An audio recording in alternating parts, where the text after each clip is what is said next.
요즘 한국어를 배우면서 인생을 역전했다는 외국인이 급증하고 있다는데요. 한국어만 능통해도 변호사보다 더 돈을 버는 사례까지 있다고 합니다. 오늘 이야기의 주인공도 그랬습니다. 어린 나이 돈 때문에 겪은 치욕스러운 일을 잊지 못하고 인생을 바꾸기 위해 한국어를 배웠다는데요. 그런데 한국어 때문에 날라온 한국에서 돈은 고사하고 아이만 벌써 셋을 낳았다고 합니다. 대체 무슨 일인지 한번 들어볼까요? 구독과 좋아요는 감동 블라썸에 큰 힘이 됩니다. 제 이름은 에바 톰슨이에요. 런던 교외의 작은 테라스 하우스에서 태어났습니다. 아버지는 우체국 직원이었고 어머니는 근처 슈퍼마켓에서 파트타임으로 일하셨어요. 그렇게 특별할 것도 없는 평범한 가정이었지만 저에겐 세상에서 가장 따뜻한 곳이었습니다. 매일 아침 토스트 굽는 냄새에 눈을 뜨고 어머니의 부드러운 목소리로 하루를 시작했어요.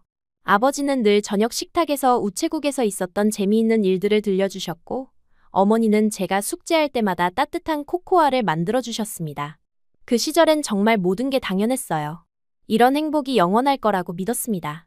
초등학교 때까지는 정말 평범한 학생이었어요. 성적도 중간 정도였고 친구들과 놀기를 더 좋아했습니다. 그런데 중학교에 올라가면서 뭔가 달라지기 시작했어요. 갑자기 공부가 재미있어졌고 선생님들께서 제 답안지를 보며 놀라워하시는 모습을 자주 보게 되었습니다. 특히 영어와 수학에서 두각을 나타냈어요. 다른 아이들이 어려워하는 문제들이 저에겐 퍼즐 같았습니다. 문제를 풀어나가는 과정 자체가 즐거웠고 정답을 맞힐 때마다 느껴지는 성취감은 말로 표현할 수 없었어요. 부모님도 제가 공부하는 모습을 보며 흐뭇해하셨습니다. 중학교 3학년 어느 봄날 담임 선생님께서 저를 조용히 불러내셨어요. 교무실에서 선생님은 조심스럽게 말씀하셨습니다. 에바, 너라면 장학금으로 세인트 마가렛 스쿨 진학도 가능할 것 같구나. 세인트 마가렛 스쿨이라니요. 그곳은 런던에서도 손꼽히는 명문 사립학교였어요. 귀족들의 자녀가 다니는 곳이라고만 알고 있었습니다. 선생님은 장학금 신청서와 함께 학교 브로셔를 건네주셨어요. 화려한 교정 사진들, 최첨단 시설들 그리고 졸업생들의 화려한 진로 현황을 보며 가슴이 두근거렸습니다. 하지만 동시에 무거운 부담감도 느꼈어요. 우리 집 경제 상황을 누구보다 잘 알고 있었거든요. 집에 돌아와서도 며칠 동안 그 브로셔를 꺼내보지 못했어요. 부모님께 말씀드리기가 두려웠습니다. 장학금이라고 해도 교복비, 교재비, 각종 활동비 등은 따로 내야 했고 그 금액만 해도 우리 집엔 부담이 될 게 분명했어요. 밤마다 침대에 누워 천장을 바라보며 고민했습니다. 그런데 며칠 후 아버지께서 먼저 말을 꺼내셨어요. 저녁 식사 후 설거지를 하시던 아버지가 조용히 제 손을 잡으시며 말씀하셨습니다. 그 추천서 왜 숨겼니? 아빠는 내가 너무 자랑스럽다. 꼭 가렴. 알고 계셨던 거예요. 담임 선생님께서 미리 연락을 드렸던 겁니다. 그 순간 참았던 눈물이 터졌어요. 아버지의 따뜻한 손길, 어머니의 격려 어린 눈빛을 보며 저는 그 자리에서 주저앉아 울었습니다. 그날 밤 가족회의에서 결정했어요. 어떻게든 해보자고요. 부모님은 제 미래를 위해 기꺼이 희생하겠다고 하셨고 저는 그 마음에 보답하기 위해 2배로, 3배로 열심히 살겠다고 약속했습니다. 장학금 시험 준비는 정말 치열했어요.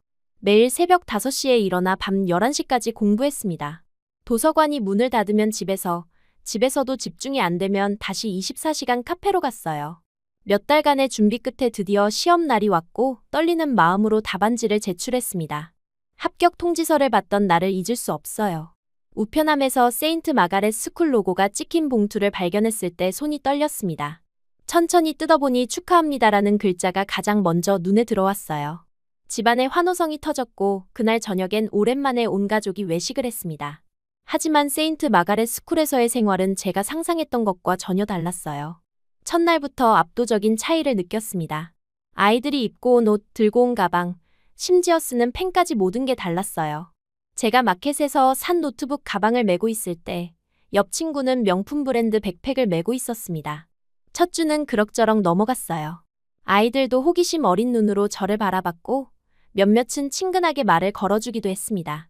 하지만 시간이 지나면서 미묘한 벽이 느껴지기 시작했어요. 아이들이 모여서 주말 계획을 이야기할 때였습니다. 이번 주말에 아빠 요트에서 파티할 건데 같이 올래? 한 친구가 저에게 물었어요. 그 순간 정말 당황스러웠습니다. 요트 파티라니요? 그런 세계가 정말 존재한다는 게 신기하면서도 부러웠어요. 하지만 저는 주말마다 동네 빵집에서 아르바이트를 해야 했습니다. 고마워. 그런데 이번 주말은 바빠서 애매하게 둘러댔어요. 친구는 아쉬워하며 다음에는 꼭 와야 해. 라고 했지만 다음 기회도 그 다음 기회도 제겐 없다는 걸 알고 있었습니다. 점점 아이들은 제게 개인적인 질문을 하기 시작했어요. 에바, 너희 아빠는 뭐 하셔? 어디 살아? 여름 휴가는 어디로 가? 처음엔 솔직하게 대답했습니다. 아버지가 우체국에서 일하신다고, 집은 교회의 작은 테라스 하우스라고, 여름 휴가는 주로 집 근처 해변에 간다고요. 아이들의 반응은 미묘했어요. 아, 그렇구나 하며 대화가 끊기거나 어색한 침묵이 흘렀습니다. 그들에겐 우체국 직원이라는 직업이 상상도 할 수 없는 일이었던 것 같아요. 점점 저를 바라보는 시선이 달라지는 걸 느꼈습니다. 가장 충격적이었던 건 학부모 참관 수업 날이었어요. 다른 아이들의 부모님들은 모두 고급 승용차를 타고 오셨고, 옷차림도 정말 화려했습니다. 제 부모님은 지하철을 타고 오셨고, 평소보다 조금 더 정성스럽게 차려입으셨지만 눈에 띄게 다르셨어요. 수업이 끝난 후 다과회 시간에 한 어머니가 무심코 하신 말씀이 저를 완전히 무너뜨렸습니다. 장학생들은 늘 싸게 일하잖아요. 나중에 우리 회사 인턴으로 써도 좋을 것 같네요. 웃으며 하신 말씀이었지만 그 말이 제 가슴에 비수처럼 꽂혔어요. 그날 밤 집에 돌아와서 제 방에서 혼자 울었습니다. 부모님께는 절대 들키고 싶지 않았어요. 아버지 어머니가 얼마나 저를 위해 희생하고 계신지 알고 있었기 때문입니다. 하지만 그 순간 처음으로 깨달았어요. 이 세상에서는 돈이 있어야 존중받는다는 걸요. 그날 이후 제 머릿속엔 한 문장이 계속 맴돌았습니다. 돈이 있어야 존중받는다. 이 생각은 점점 더 강해졌고 저를 변화시키기 시작했어요. 더 이상 감정에 휘둘리지 않고 효율적으로 살기로 했습니다. 친구들과의 관계도 계산적으로 접근했어요. 성적은 여전히 최상위권을 유지했지만 마음은 점점 차갑게 식어갔어요. 점심시간에도 혼자 도서관에서 공부했고 방과 후에는 바로 아르바이트를 하러 갔습니다.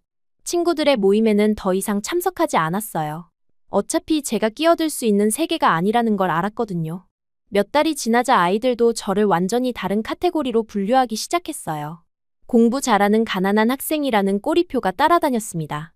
그룹 프로젝트를 할 때도 저는 늘 혼자였고 쉬는 시간에도 교실에서 철저히 혼자가 되어 있었어요. 그래도 공부만은 포기할 수 없었습니다. 공부가 저를 지켜주는 유일한 방패라고 믿었거든요. 시험 때마다 1등을 놓치지 않았고 선생님들의 칭찬도 계속 받았어요. 하지만 그 칭찬조차 때로는 독이 되었습니다. 역시 장학생답네 라는 말 한마디에 모든 노력이 평가절하되는 기분이었어요. 고등학교 2학년 겨울, 우연히 진로 상담 시간에 선생님께서 해주신 말씀이 제 인생을 바꿔놓았습니다. 요즘엔 한국어를 유창하게 하면 통번역, 콘텐츠 분야에서 고소득을 올릴 수 있다고 하더라. 에바처럼 언어에 재능이 있는 학생에게는 좋은 기회일 수도 있겠어. 한국어라니요. 그때까지 한 번도 생각해 본 적 없는 언어였어요. 하지만 고소득이라는 단어가 제 마음을 사로잡았습니다. 그날 저녁 집에 돌아와서 바로 인터넷으로 한국어 통번역사에 대해 검색해봤어요. 정말 놀라웠습니다. 프리랜서로도 충분히 고소득을 올릴 수 있다는 정보들이 가득했어요. 그날부터 저는 한국 문화에 푹 빠졌습니다. 한국 드라마를 보기 시작했고 K-팝도 들었어요. 처음엔 자막에 의존했지만 점점 귀가 트이기 시작했습니다. 한국어의 리듬감이 정말 아름다웠어요. 영어와는 완전히 다른 매력이 있었습니다. 독학으로 한국어를 배우는 건 쉽지 않았어요. 문법 책을 사서 혼자 공부했고 유튜브 강의도 찾아봤습니다. 발음이 제일 어려웠어요. 특히 받침 소리나 격음 구분이 정말 힘들었습니다. 하지만 포기하지 않았어요. 매일 1시간씩이라도 꾸준히 공부했습니다. 몇 달 후부터는 자막 없이도 드라마를 이해할 수 있게 되었어요. 처음으로 한국어 대사를 완전히 알아들었을 때의 그 기쁨을 잊을 수 없습니다.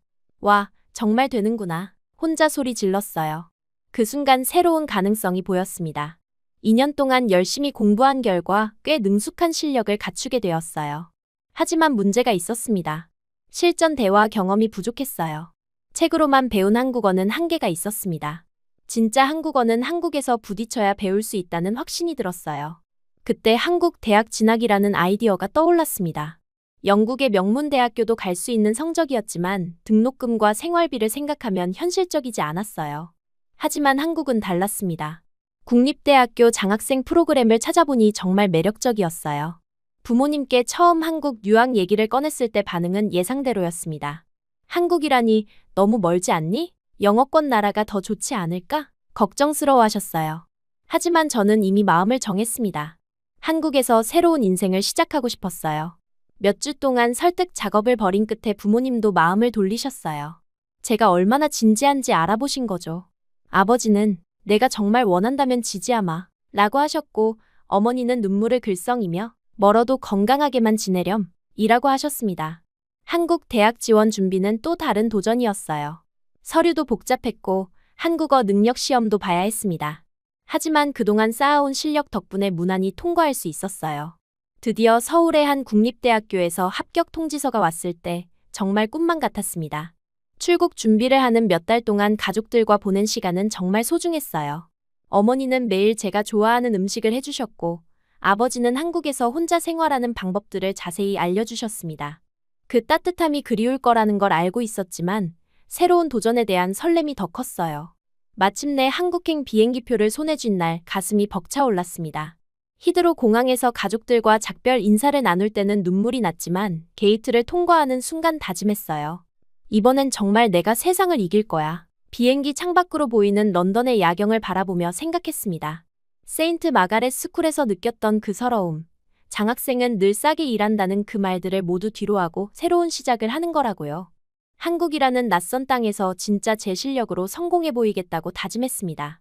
긴 비행 끝에 인천공항에 도착했을 때 새로운 인생의 문이 열리는 기분이었어요. 이제 더 이상 가난한 장학생 에바가 아닌 무한한 가능성을 가진 에바로 살아가고 싶었습니다. 인천공항에서 나와 처음 서울 시내로 들어왔을 때의 그 감동을 잊을 수가 없어요. 공항철도를 타고 김포공항역을 지나 홍익대입 구역까지 가는 동안 창밖으로 보이는 모든 것이 신기했습니다. 영국과는 완전히 다른 풍경이었어요. 높은 아파트들이 빽빽하게 들어서 있고 한강이 도시를 가로지르며 흐르는 모습이 정말 인상적이었습니다. 지하철역에서 내려 처음 느낀 건 사람들의 질서정연함이었어요. 런던의 지하철과는 사뭇 다른 분위기였습니다. 모두들 조용히 자기 할 일에 집중하고 있었고 역사 자체도 정말 깨끗했어요. 플랫폼마다 설치된 스크린 도어를 보며 감탄했습니다. 안전에 대한 배려가 곳곳에서 느껴졌어요. 기숙사까지 가는 길에 마주친 거리의 모습도 놀라웠습니다. 밤 10시가 넘었는데도 사람들이 자연스럽게 거리를 걷고 있었어요.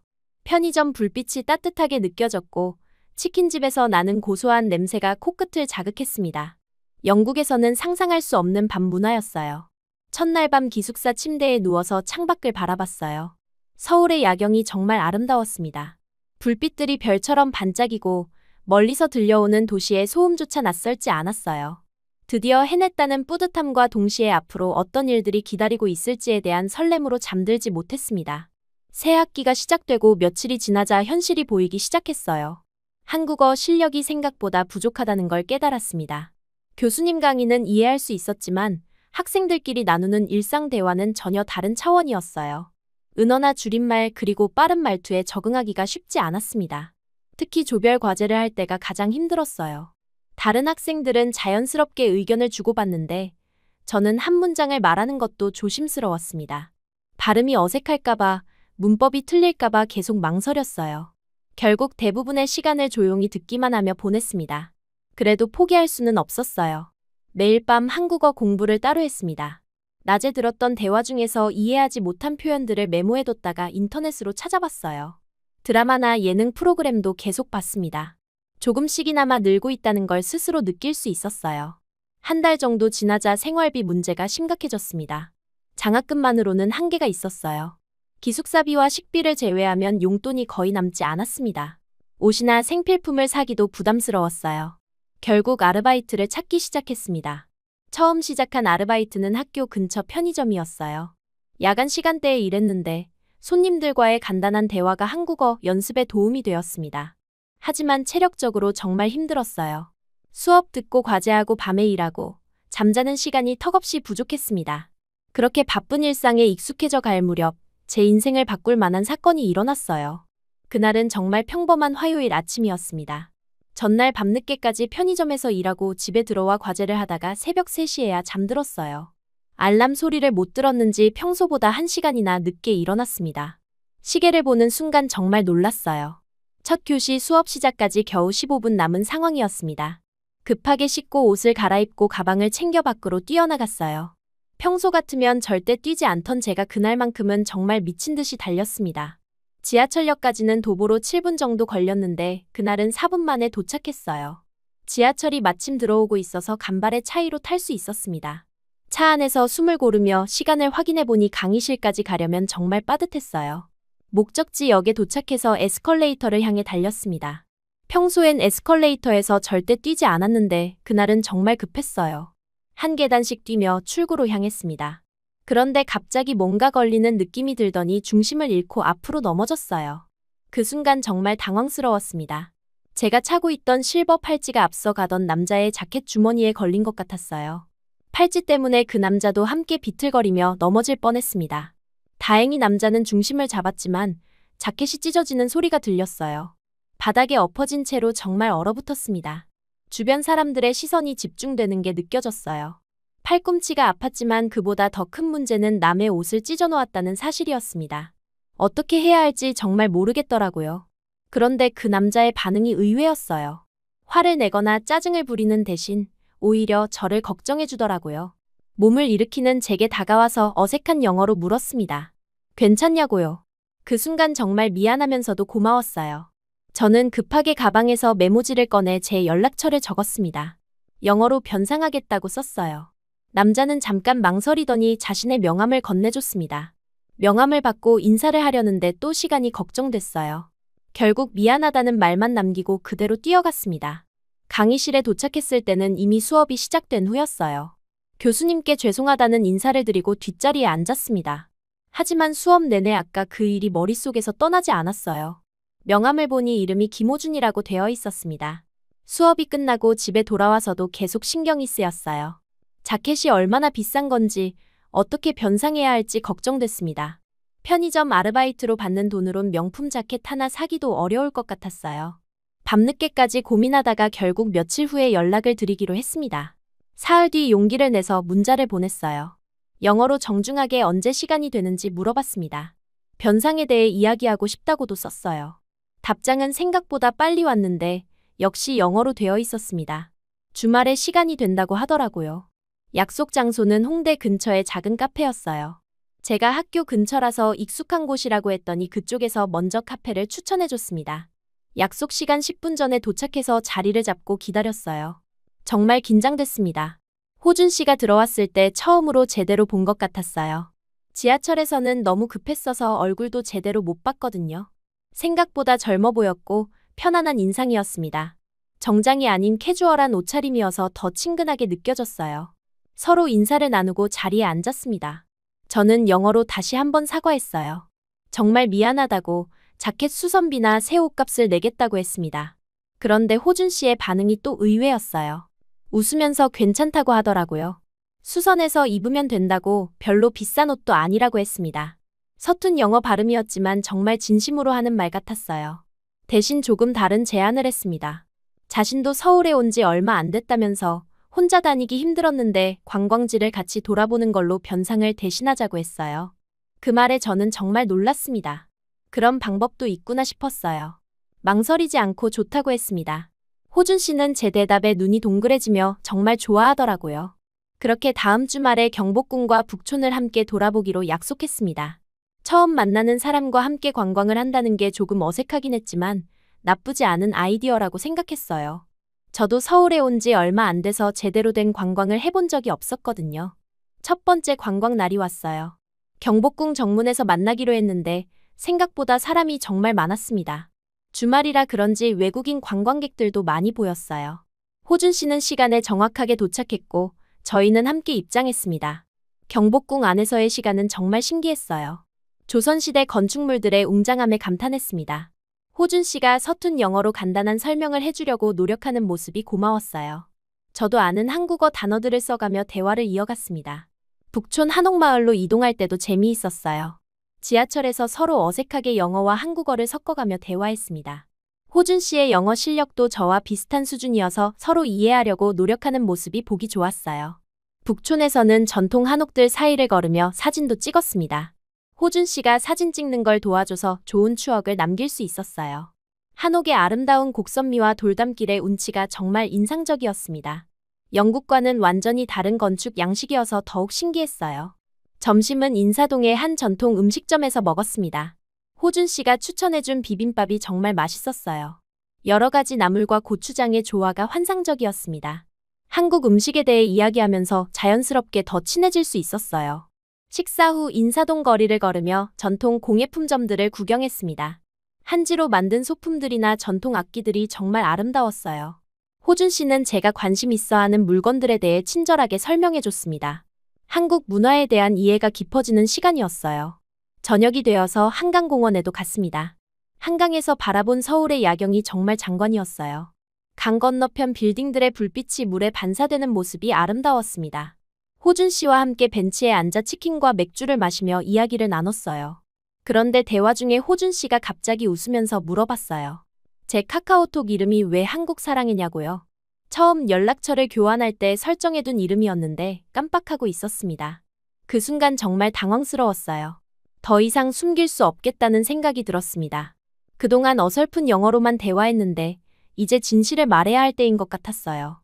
깊은 숨을 한번 쉬고 한국어로 말했습니다. 사실 한국말을 좀 할 수 있다고요. 호준 씨의 반응이 정말 재미있었어요. 순간 얼어붙더니 이내 웃으면서 고개를 저었습니다. 발음이 너무 자연스러워서 깜짝 놀랐다고 하더라고요.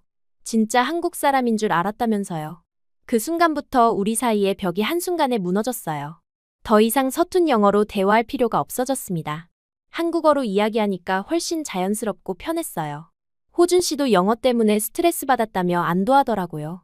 언어 장벽이 사라지자 정말 많은 이야기를 나눌 수 있었습니다. 호준 씨는 충청도 작은 도시에서 서울로 올라온 지 몇 달 안 된다고 했어요.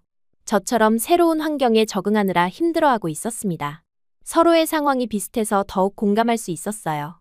그날 밤 기숙사로 돌아오는 길에 정말 기분이 좋았습니다. 오랜만에 누군가와 진솔한 대화를 나눈 것 같았어요. 호준 씨와의 만남은 단순한 사고 처리를 넘어서 소중한 인연의 시작이 된 것 같았습니다. 다음 주에도 만나기로 약속했어요. 이번엔 남산타워에 가보자고 했습니다. 더 이상 변상이라는 명목이 아니라 정말 함께 시간을 보내고 싶어서 하는 약속이었어요. 그렇게 우리의 관계는 새로운 삶의 시작이었고, 자주 만나다 보니 볼수록 너무 매력적인 이 남자에 빠지지 않을 수 없었어요. 그렇게 제 고백으로 호준 씨와 연인이 되었어요. 그러나 시간이 지나면서 제 야망은 전혀 멈추지 않았어요. 오히려 더 강해졌다고 해야 할까요?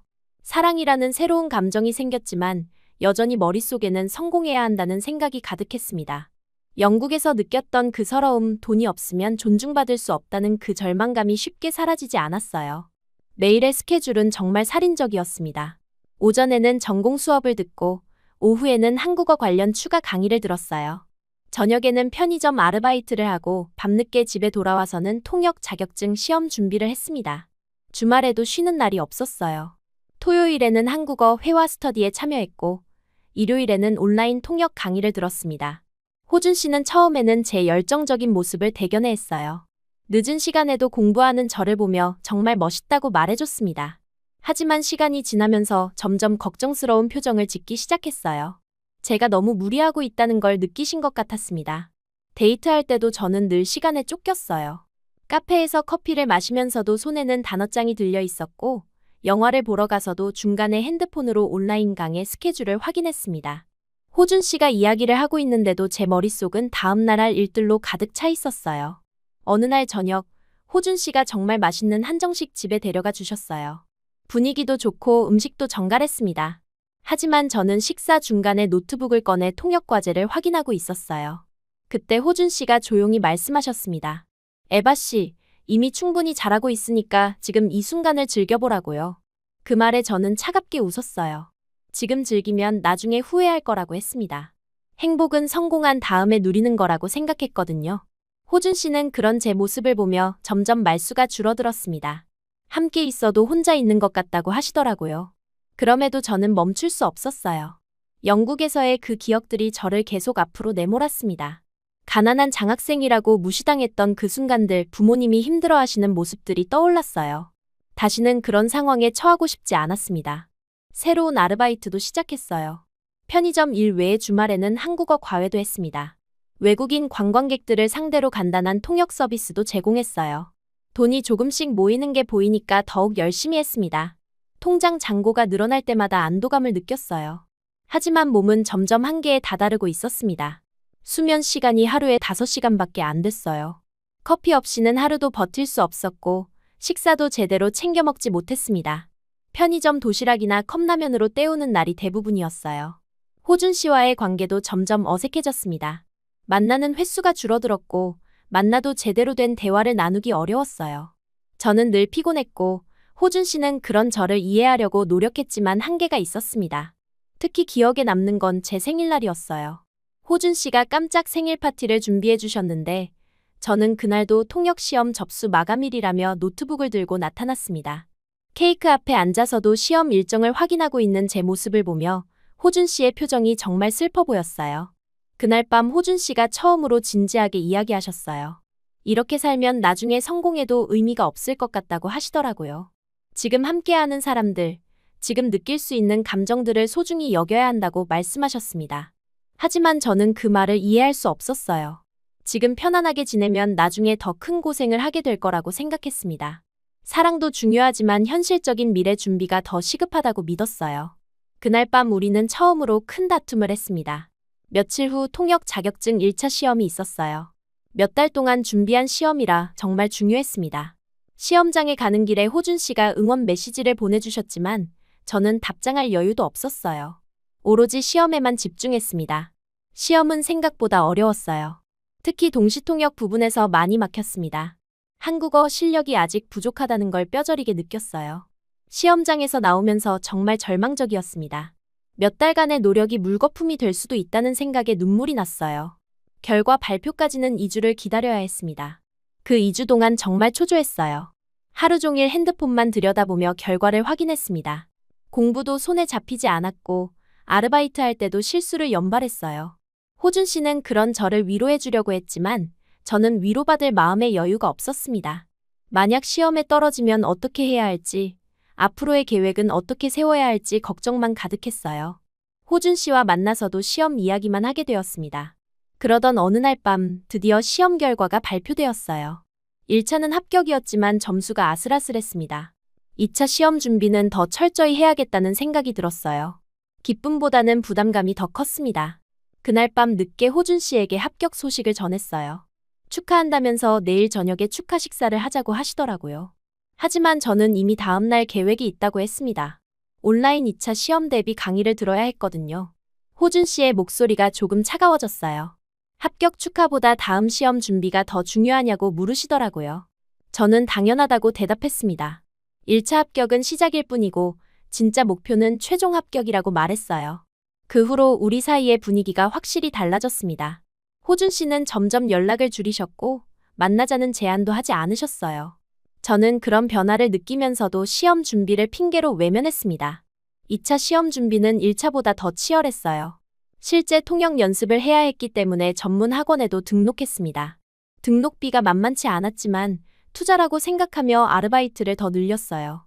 하루에 12시간씩 일하고 공부하는 날들이 계속되었습니다. 그런 생활을 한 달 정도 계속하던 어느 날, 호준 씨에게서 갑작스러운 메시지가 왔어요. 정말 짧은 문장이었습니다. 우리 잠깐만 쉬자. 그 메시지를 읽는 순간 심장이 멎는 것 같았어요. 급하게 전화를 걸었지만 받지 않으셨습니다. 문자로 무슨 뜻이냐고 물어봤지만 답장도 오지 않았어요. 그제야 제가 얼마나 호준 씨를 소홀히 했는지 깨달았습니다.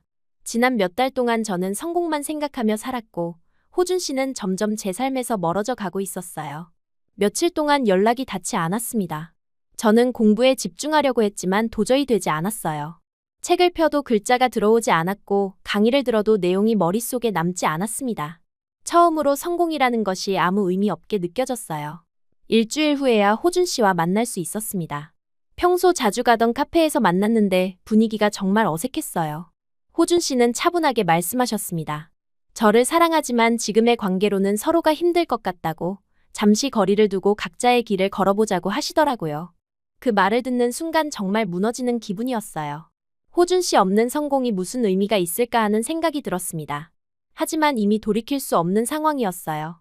저는 그동안 사랑보다 야망을 선택해왔고 그 결과를 받아들여야 했습니다. 헤어진 후 몇 주 동안은 정말 힘들었어요. 공부에 집중하려고 해도 자꾸 호준 씨 생각이 났습니다. 함께 갔던 경복궁, 한강공원에서의 추억들이 계속 떠올랐어요. 그래도 어떻게든 일상을 유지하려고 노력했습니다. 그런데 몸에 이상 신호가 나타나기 시작했어요. 갑자기 식욕이 없어졌고 냄새에 민감해졌습니다. 평소 좋아하던 커피 냄새만 맡아도 속이 메스꺼웠어요. 처음에는 스트레스 때문이라고 생각했습니다. 하지만 증상이 계속되자 걱정이 되기 시작했어요. 밤에 자주 깨고 낮에는 너무 피곤했습니다. 생리도 늦어지고 있었어요. 기숙사 룸메이트가 병원에 가보라고 권했지만 시험 준비 때문에 계속 미뤘습니다. 결국 견디다 못해 학교 보건소에 갔어요.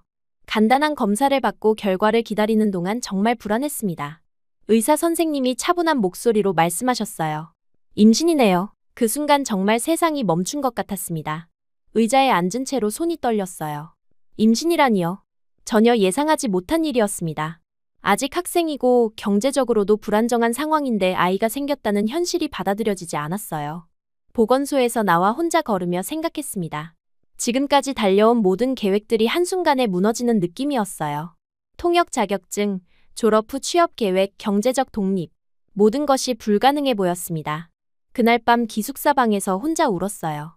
호준 씨와 헤어진 상황에서 이런 일이 생기다니 정말 막막했습니다. 부모님께는 어떻게 말씀드려야 할지, 호준 씨에게는 어떻게 알려야 할지 모르겠더라고요. 며칠 동안 아무것도 할 수 없었습니다. 수업에 가서도 집중이 안 됐고 아르바이트 할 때도 실수만 연발했어요.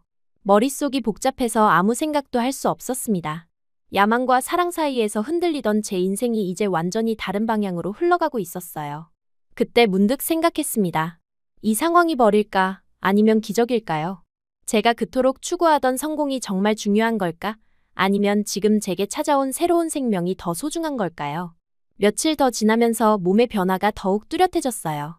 아침마다 속이 미식거렸고 평소 즐겨 먹던 김치찌개 냄새만 맡아도 화장실로 뛰어가야 했습니다.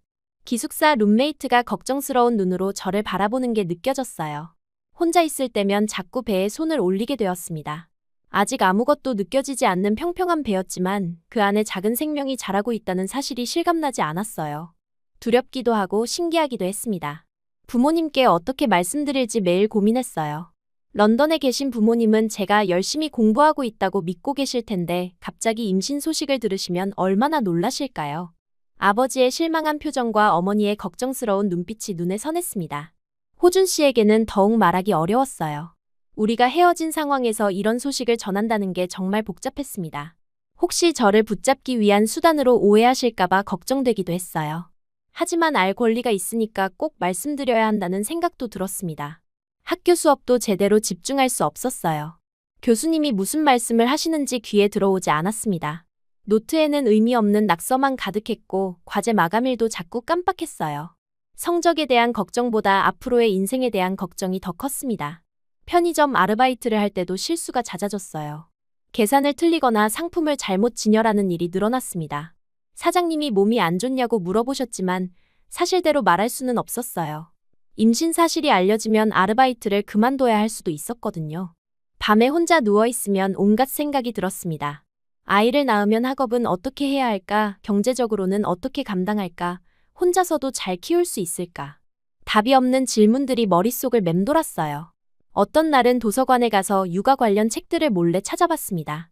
임신 중 주의사항이나 태교에 대한 내용들을 읽으면서 현실감이 조금씩 들기 시작했어요. 정말로 제가 엄마가 되는 건가 하는 생각에 가슴이 두근거렸습니다. 그러던 어느 날 길을 걷다가 유모차를 끌고 가는 젊은 엄마를 보게 되었어요. 아기가 정말 예뻤고 엄마의 표정도 행복해 보였습니다. 그 순간 문득 저도 저런 모습이 될 수 있을까 하는 상상을 해봤어요. 하지만 곧 현실로 돌아왔습니다. 저는 아직 학생이고 경제적 기반도 없고 심지어 아이의 아버지와도 헤어진 상태였어요. 과연 제가 좋은 엄마가 될 수 있을까 하는 의문이 들었습니다. 혼란스러웠지만 이제 더 이상 혼자만의 결정으로는 해결할 수 없는 상황이 되었다는 걸 알았습니다. 호준 씨께 이 사실을 알려야 하고 부모님께도 말씀드려야 하고 앞으로의 계획도 다시 세워야 했어요. 결국 호준 씨에게 연락할 수밖에 없었습니다. 헤어진 지 한 달이 넘었지만 이 사실은 반드시 알려드려야 한다고 생각했어요. 전화를 걸기까지 정말 오랜 시간이 걸렸습니다. 손이 떨려서 번호를 누르기도 어려웠어요. 호준 씨는 다행히 전화를 받아주셨습니다. 목소리가 조금 어색했지만 제가 급한 일이 있다고 하니까 만나자고 하시더라고요. 평소 자주 가던 카페에서 만나기로 했습니다. 카페에 가는 길이 정말 길게 느껴졌어요. 무슨 말부터 꺼내야 할지, 어떤 반응을 보이실지 상상하며 걸었습니다. 마음의 준비를 아무리 해도 부족한 것 같았어요. 호준 씨는 저보다 먼저 도착해 계셨습니다. 오랜만에 본 그 모습이 반가우면서도 어색했어요. 서로 간단한 인사를 나누고 자리에 앉았습니다. 호준 씨가 먼저 안부를 물어보셨지만 저는 제대로 대답할 수 없었어요. 한참을 망설이다가 결국 입을 열었습니다. 임신했다고 말씀드렸어요. 그 순간 호준 씨의 표정이 완전히 굳어졌습니다. 정말 오랜 시간 동안 아무 말씀도 하지 않으셨어요. 저는 그 침묵이 너무 무서웠습니다. 몇 분이 지나서야 호준 씨가 조용히 물어보셨어요. 확실한 거냐고요? 저는 고개를 끄덕였습니다. 병원에서 확인했다고 말씀드렸어요. 그러자 호준 씨가 깊은 한숨을 쉬시더라고요. 그런데 예상과 다른 반응이었어요. 화를 내거나 당황하는 대신 호준 씨가 조용히 제 손을 잡으셨습니다. 괜찮다고, 함께 해결해보자고 말씀하시더라고요. 그 순간 참았던 눈물이 터져 나왔습니다. 호준 씨는 제가 우는 동안 말없이 기다려주셨어요. 눈물이 멈추고 나서야 더 구체적인 이야기를 나눌 수 있었습니다. 앞으로 어떻게 할지, 양가 부모님께는 언제 말씀드릴지에 대해 천천히 계획을 세웠어요. 무엇보다 호준 씨가 저를 원망하지 않는다는 게 고마웠습니다. 오히려 그동안 제가 혼자 고민했을 생각을 하니 미안하다고 하시더라고요. 둘 다 책임이 있는 일이니까 함께 책임지자고 말씀해 주셨습니다. 그날 이후 우리는 다시 연락을 주고받기 시작했어요. 하지만 이전의 연인 관계와는 달랐습니다. 더 진지하고 현실적인 대화가 많아졌어요. 결혼에 대한 이야기도 자연스럽게 나왔습니다. 처음에는 결혼이라는 단어가 너무 무겁게 느껴졌어요. 아직 학생인 저희가 결혼을 한다는 게 현실적으로 가능할까 싶었습니다. 하지만 아이가 생긴 이상 책임을 져야 한다는 생각이 들었어요. 부모님께 말씀드리는 것이 가장 어려웠습니다. 먼저 런던에 계신 제 부모님께 영상통화로 말씀드렸어요. 처음에는 정말 놀라셨지만 이야기를 다 들으신 후에는 제 결정을 지지해 주셨습니다. 어머니는 눈물을 흘리시면서도 제가 행복하면 된다고 하셨어요. 아버지도 처음에는 걱정스러워 하셨지만 호준 씨가 좋은 사람이라는 제 말을 듣고 안심하시더라고요. 멀리 있어서 직접 도와드릴 수 없다는 게 아쉽다고 하셨습니다. 호준 씨의 부모님께 말씀드리는 것은 더욱 긴장됐어요. 직접 충청도까지 가서 인사를 드려야 했거든요. 호준 씨와 함께 KTX를 타고 내려가는 동안 정말 떨렸습니다. 호준 씨의 부모님은 생각보다 따뜻하게 맞아주셨어요. 처음에는 조금 당황스러워 하시는 것 같았지만 저와 이야기를 나누시면서 점점 마음을 열어주셨습니다. 특히 어머님이 정말 다정하셨어요. 그날 저녁 어머님이 직접 미역국을 끓여주셨습니다. 임신부에게 좋다면서 한 그릇 가득 떠주시더라고요. 그리고 조용히 말씀하셨습니다. 이제 우리 딸이라고 생각하겠다고요. 그 말씀을 듣는 순간 정말 눈물이 났어요. 어린 시절 어머니가 아플 때마다 뜨거운 차를 끓여와 밤새 옆을 지켰던 기억이 났습니다. 국물을 한 숟가락 떠먹을 때마다 가슴이 뜨거워졌어요. 성공이나 돈보다 이런 사람의 온기가 진짜 행복이라는 걸 그때 처음 깨달았습니다. 그날 밤 호준 씨의 어린 시절 방에서 잠을 잤는데 정말 편안했어요. 벽에 붙은 어린 시절 사진들, 책상 위에 낡은 교과서들을 보며 호준 씨의 성장 과정을 상상해봤습니다. 이런 따뜻한 가정에서 자란 사람이니까 좋은 아버지가 될 거라는 확신이 들었어요. 서울로 돌아와서 결혼 준비를 시작했습니다. 큰 결혼식은 경제적으로 부담이 되어서 소박하게 하기로 했어요. 양가 부모님과 가까운 친구들만 모시고 작은 식당에서 식사를 하는 정도로 계획했습니다. 웨딩드레스도 대여점에서 가장 저렴한 걸로 골랐어요.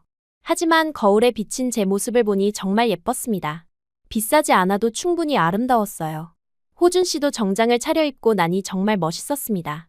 결혼식 당일은 정말 따뜻했어요. 규모는 작았지만 모든 분들이 진심으로 축하해 주셨습니다. 특히 양가 부모님들이 서로 인사를 나누시며 친해지시는 모습이 보기 좋았어요. 언어는 달라도 마음은 통하는 것 같았습니다. 신혼집은 학교 근처의 작은 원룸이었어요. 보증금과 월세가 부담되긴 했지만 둘이 살기에는 충분했습니다. 가구도 중고로 구입해서 조금씩 채워나갔어요. 비록 작고 낡았지만 우리만의 공간이라는 게 정말 좋았습니다. 처음 함께 살기 시작했을 때는 모든 게 서툴렀어요. 밥 짓는 것부터 빨래, 청소까지 둘 다 익숙하지 않았습니다. 특히 한국 음식 만들기가 어려웠어요. 호준 씨 어머님께 레시피를 물어가며 하나씩 배워나갔습니다. 첫 번째로 성공한 요리는 김치찌개였어요. 몇 번 실패 끝에 겨우 먹을 만한 맛이 나왔을 때 정말 기뻤습니다. 호준 씨가 맛있다고 해주시니 더욱 뿌듯했어요. 이런 소소한 일상이 행복이라는 걸 배웠습니다. 임신 중기에 접어들면서 배가 조금씩 나오기 시작했어요. 거울에 비친 제 모습이 신기했습니다. 정말로 제 안에 아기가 자라고 있다는 실감이 들기 시작했어요. 호준 씨도 제 배에 손을 올리며 신기해하셨습니다. 산부인과 정기검진을 받을 때마다 설레었어요. 초음파 화면에서 아기의 모습을 볼 수 있었거든요. 처음 심장박동 소리를 들었을 때는 정말 눈물이 났습니다. 작지만 힘차게 뛰는 그 소리가 너무나 소중했어요. 성별을 확인할 수 있게 됐을 때 의사 선생님이 아들이라고 하셨어요. 호준 씨가 정말 좋아하시더라고요. 저도 아들이든 딸이든 상관없었지만 건강하게만 자라달라고 매일 기도했습니다. 태교에도 신경을 썼어요. 클래식 음악을 들려주고 좋은 책을 읽어주었습니다. 한국어 동화책도 많이 읽었어요. 아기가 태어나면 한국어와 영어를 모두 할 수 있게 해주고 싶었거든요. 임신 후기가 되면서 몸이 점점 무거워졌어요. 계단 오르기도 힘들고 밤에는 자주 깼습니다. 하지만 호준 씨가 정말 잘 챙겨주셔서 견딜 수 있었어요. 발 마사지도 해주시고 새벽에 깨면 등도 토닥여주셨습니다. 드디어 출산 예정일이 다가왔어요. 병원 가방도 미리 준비해두고 언제든 갈 수 있게 대기하고 있었습니다. 그런데 예정일보다 일주일 빨리 진통이 시작되었어요. 새벽 3시경 갑자기 아픈 게 느껴져서 호준 씨를 깨웠습니다. 처음에는 확신이 서지 않았는데 점점 아픈 간격이 짧아지더라고요. 급하게 택시를 타고 병원으로 향했습니다. 병원에 도착해서 진찰을 받으니 곧 아기가 나올 것 같다고 하셨어요. 분만실로 옮겨져서 본격적인 출산이 시작되었습니다. 정말 아팠지만 곧 아기를 만날 수 있다는 생각에 힘을 냈어요. 몇 시간의 진통 끝에 드디어 아기가 태어났습니다. 첫 울음소리가 분만실을 가득 채웠을 때 정말 감동적이었어요. 의사 선생님이 건강한 아들이라고 하시며 제게 안겨주셨습니다. 처음 품에 안은 아기의 무게가 정말 신기했어요. 작지만 따뜻하고 부드러우면서도 단단했습니다. 제가 10개월 동안 키운 생명이 드디어 세상에 나온 거예요.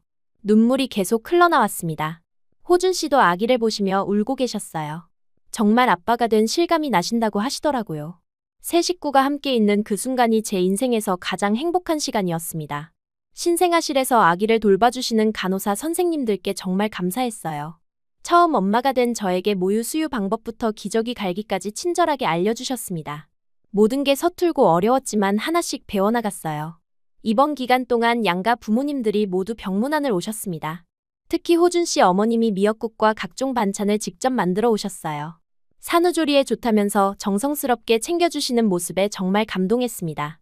제 부모님도 런던에서 급히 비행기를 타고 오셨어요. 손주를 보시며 정말 기뻐하셨습니다.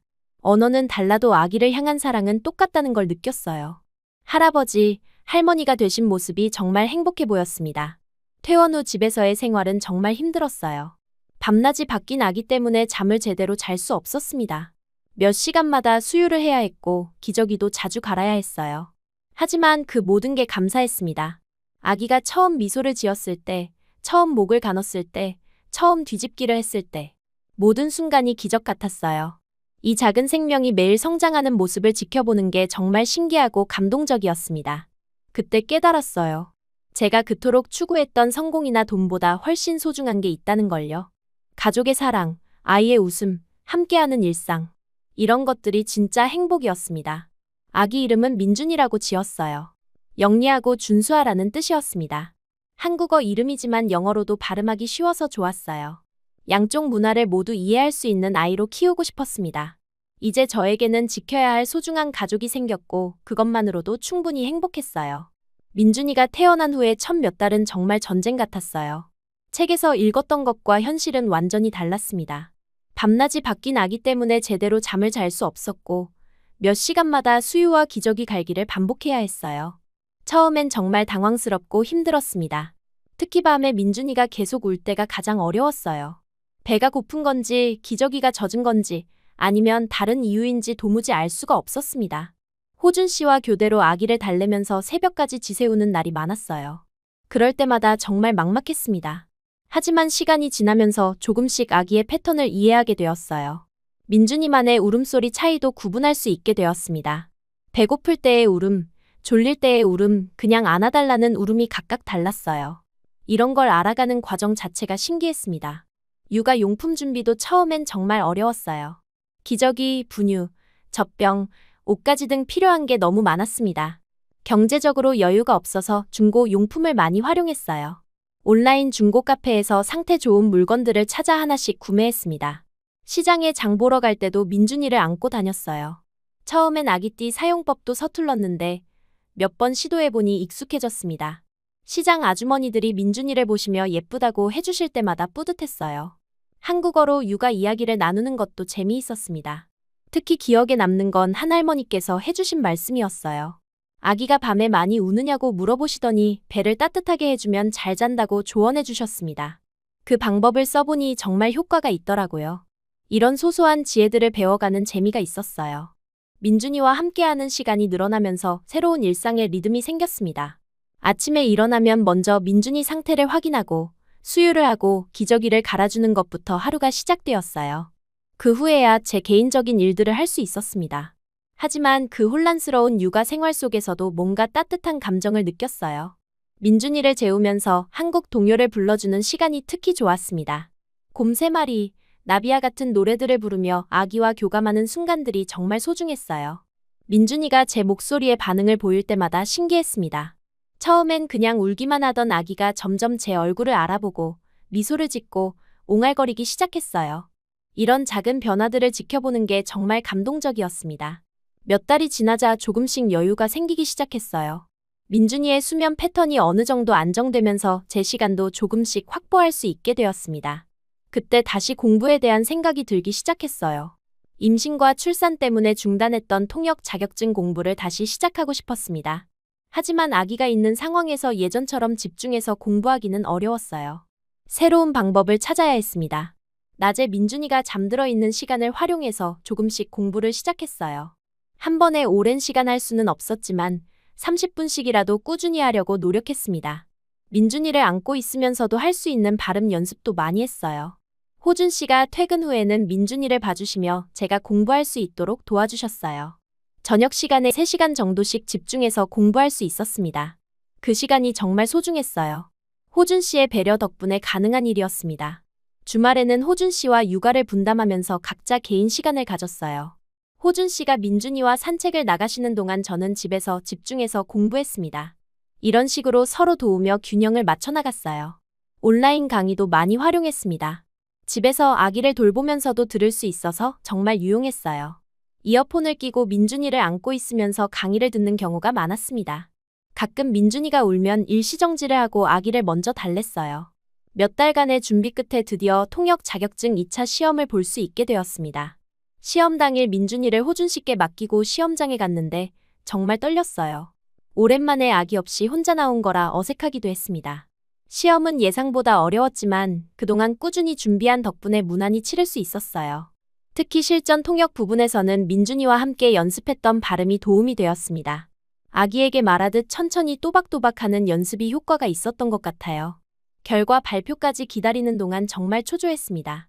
합격한다면 본격적으로 통역 일을 시작할 수 있을 텐데 그러면 민준이는 어떻게 돌봐야 할지 걱정도 되었어요. 하지만 일단 결과를 기다리기로 했습니다. 드디어 합격 소식이 왔을 때 정말 기뻤어요. 호준 씨도 저보다 더 좋아하시며 축하해 주셨습니다.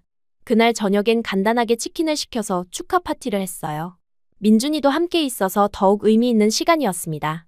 자격증을 취득한 후 프리랜서 통역 일을 조금씩 시작했어요. 처음에는 간단한 전화 통역이나 서류 번역 위주로 했습니다. 집에서 할 수 있는 일들이어서 육아와 병행하기에 적합했어요. 일을 시작하면서 경제적으로도 조금 여유가 생겼습니다. 비록 큰 돈은 아니었지만 민준이 용품을 샀거나 생활비에 보탬이 되었어요. 스스로 돈을 벌고 있다는 성취감도 컸습니다. 몇 달 후에는 더 큰 기회가 왔어요. 서울의 한 통역 전문 로펌에서 인턴 모집 공고를 보게 되었습니다. 육아맘도 지원 가능하다는 조건이 있어서 용기를 내어 지원해봤어요. 서류 심사를 통과하고 면접을 보러 갔을 때 정말 긴장됐습니다. 오랜만에 정장을 입고 나가는 것도 어색했어요. 면접관들이 육아와 일을 병행할 수 있겠냐고 물어보셨는데 솔직하게 대답했습니다. 아이가 있어서 시간적 제약은 있지만 그만큼 더 집중해서 효율적으로 일하겠다고 말씀드렸어요. 또한 육아 경험을 통해 더 다양한 상황에 대처할 수 있게 되었다고도 했습니다. 면접관들이 긍정적으로 반응해 주시더라고요. 며칠 후 합격 통보를 받았을 때 정말 기뻤어요. 집안의 환호성이 터졌습니다. 호준 씨는 물론이고 시어머님께서도 정말 기뻐하시며 축하해 주셨어요. 이제 우리 딸이 진짜 한국 사람이 됐다고 하시면서 웃으셨습니다. 인턴십을 시작하면서 민준이 돌봄 문제를 해결해야 했어요. 시어머님께서 도와주시겠다고 하셔서 정말 감사했습니다. 일하는 동안 민준이를 봐주시기로 했어요. 이런 가족의 지원이 없었다면 일을 시작하기 어려웠을 거예요. 첫 출근 날이 정말 떨렸습니다. 민준이를 시어머님께 맡기고 회사에 가는 길에 여러 생각이 들었어요. 잘할 수 있을지, 민준이는 괜찮을지 걱정도 많았습니다. 하지만 새로운 도전에 대한 설렘도 컸어요. 회사에서의 첫날은 오리엔테이션과 간단한 업무 설명으로 시작되었습니다.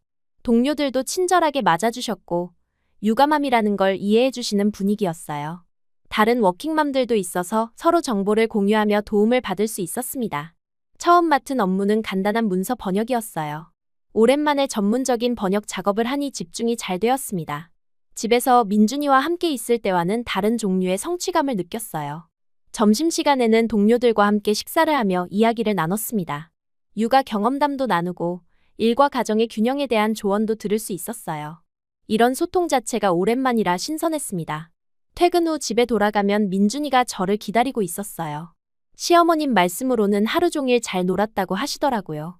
민준이도 할머니와 함께 보내는 시간을 즐기는 것 같았습니다. 일을 시작한 지 몇 주가 지나자 새로운 루틴이 자리 잡았어요. 아침에 민준이와 아침을 먹고 시어머님께 맡긴 후 출근하고 저녁에 퇴근해서 민준이와 시간을 보내는 패턴이 생겼습니다. 주말에는 온전히 가족과 함께 보냈어요. 민준이와 놀아주고 호준 씨와 데이트도 하고 가끔은 양가 부모님께 안부도 드렸습니다. 이런 균형 잡힌 생활이 정말 만족스러웠어요.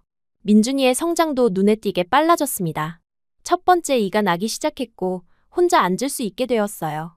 또한 간단한 옹알이도 더 다양해졌습니다. 매일매일이 새로운 발견의 연속이었어요. 특히 민준이가 처음으로 뒤집기를 성공했을 때의 감동을 잊을 수 없어요. 출근 준비를 하고 있는데 갑자기 시어머님이 소리를 지르시더라고요. 민준이가 뒤집었다면서 정말 기뻐하셨습니다. 그날 회사에서도 민준이 이야기만 했어요. 동료들도 함께 기뻐해 주시며 아기의 성장 과정에 대한 이야기를 나눴습니다. 이런 소소한 기쁨을 나눌 수 있는 사람들이 있다는 게 정말 좋았어요. 인턴십 기간이 끝나갈 무렵 정식 직원으로 채용하겠다는 제안을 받았습니다. 정말 기뻤지만 동시에 고민도 되었어요. 정식 직원이 되면 더 많은 책임과 시간이 필요할 텐데 민준이와 보내는 시간이 줄어들까봐 걱정됐습니다. 호준 씨와 진지하게 상의한 결과 도전해보기로 했어요. 가족 모두가 지지해주셨고 특히 시어머님께서 민준이 돌봄을 계속 도와주시겠다고 하셔서 결정할 수 있었습니다. 정식 직원이 된 후 첫 번째 큰 프로젝트는 국제 컨퍼런스 동시통역이었어요. 정말 긴장되었지만 그동안 쌓은 실력을 발휘할 좋은 기회라고 생각했습니다. 밤늦게까지 준비하며 연습했어요. 컨퍼런스 당일 통역 부스에 앉아서 마이크를 잡을 때 정말 떨렸습니다. 하지만 곧 집중 모드로 전환되었고 무사히 임무를 완수할 수 있었어요. 행사가 끝난 후 받은 긍정적인 피드백이 정말 뿌듯했습니다. 그날 밤 집에 돌아와서 민준이에게 그날 있었던 일을 이야기해줬어요. 아직 말을 이해하지는 못하지만 제 기쁜 목소리를 듣고 함께 웃어주는 것 같았습니다. 그때 처음으로 한국어로 일기를 써봤어요. 그동안은 영어로만 일기를 썼었는데 이제 한국어로도 제 감정을 표현할 수 있게 되었다는 게 신기했습니다. 일기의 첫 문장은 이랬어요. 성공은 혼자가 아닌 함께 가는 것이다. 민준이가 돌이 되어갈 무렵 처음으로 혼자 일어서는 순간을 목격했어요. 거실에서 소파를 잡고 일어나더니 몇 걸음 걸어왔습니다. 그 순간 정말 감동적이었어요. 제 아이가 이제 걸을 수 있게 된 거예요. 그날 저녁 거울 앞에 선 제 모습을 보며 생각했습니다. 영국에서 왔던 그 장학생 에바는 이제 없어요. 지금의 저는 한국에서 살아가는 엄마 에바, 통역사 에바였습니다. 더 이상 누구의 그늘에 숨지 않는 당당한 제 모습이었어요. 이렇게 저는 육아와 일을 통해 진정한 균형을 배웠습니다. 성공이란 혼자 이루는 게 아니라 사랑하는 사람들과 함께 만들어가는 것이라는 걸 깨달았어요. 민준이 덕분에 더 강하고 따뜻한 사람이 될 수 있었습니다. 민준이가 3살이 되고 제가 통역사로 일한 지 2년 정도 되었을 때였어요. 그동안 정말 바쁘게 살았습니다. 일과 육아를 병행하면서도 나름대로 안정적인 생활을 유지하고 있었어요. 그런데 어느 날 갑자기 낯선 번호로 전화가 왔습니다. 발신자 표시를 보니 영국 번호였어요. 누가 이 시간에 영국에서 전화를 할까 싶어서 받아봤습니다. 목소리를 듣는 순간 깜짝 놀랐어요. 세인트 마가렛 스쿨 시절 친구였던 클로이였습니다.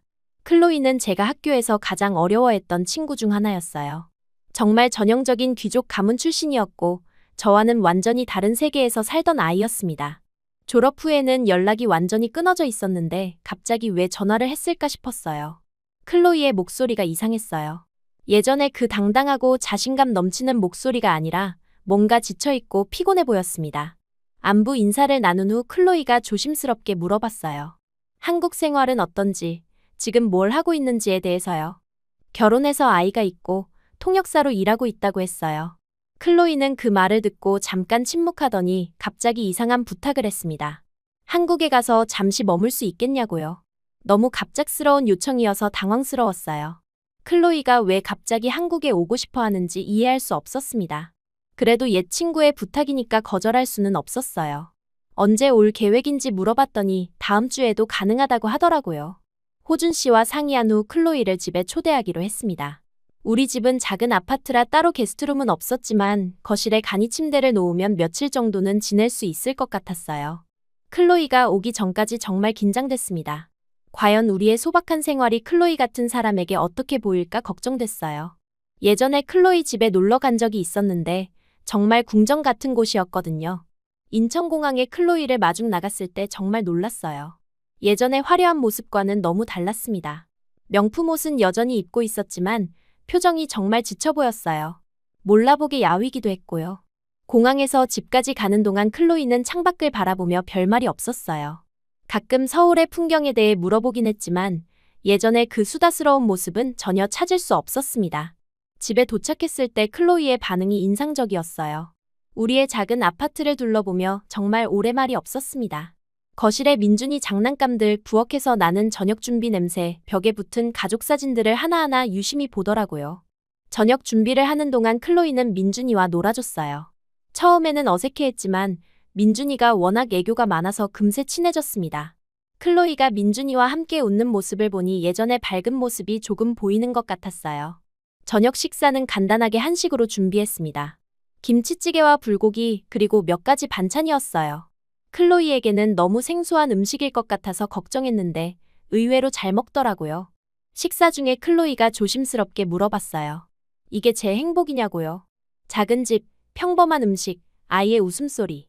이런 게 정말 행복한 거냐고 물었습니다. 저는 미소를 지으며 대답했어요. 매일 같은 것 같지만 매일 다른 행복이 있다고요. 그날 밤 클로이와 오랜 대화를 나눴습니다. 클로이는 자신의 현재 상황에 대해 털어놨어요. 가문의 기대에 부응하기 위해 정략 결혼을 해야 하는 상황이고 자신의 의지와는 상관없이 모든 게 정해져 있다고 했습니다. 클로이의 말을 들으니 정말 안타까웠어요. 겉으로 보기에는 모든 걸 가진 것 같았지만 실제로는 자유가 전혀 없었던 거예요. 돈과 지위는 있지만 진정한 행복은 없는 삶이었습니다. 다음 날 클로이에게 서울 구경을 시켜주기로 했어요. 하지만 관광지보다는 제가 평소 자주 가는 곳들을 보여주고 싶었습니다. 민준이와 함께 자주 가는 동네 놀이터, 장을 보는 전통시장 그리고 가족이 함께 산책하는 한강공원 등이었어요. 전통시장에서 클로이는 정말 신기했어요. 아주머니들이 친근하게 말을 걸어주시고 민준이를 보며 예쁘다고 해주시는 모습에 감동하는 것 같았습니다. 시장에서 파는 호떡을 먹으며 정말 맛있다고 하더라고요. 놀이터에서는 민준이가 다른 아이들과 함께 놀면서 자연스럽게 사귀는 모습을 봤어요. 클로이는 그런 모습을 보며 자신의 어린 시절에는 이런 경험이 전혀 없었다고 말했습니다. 항상 개인 교사와 함께 있었거나 같은 계층의 아이들하고만 만났다고 하더라고요. 한강공원에서 치킨과 맥주를 마시며 대화를 나눴어요.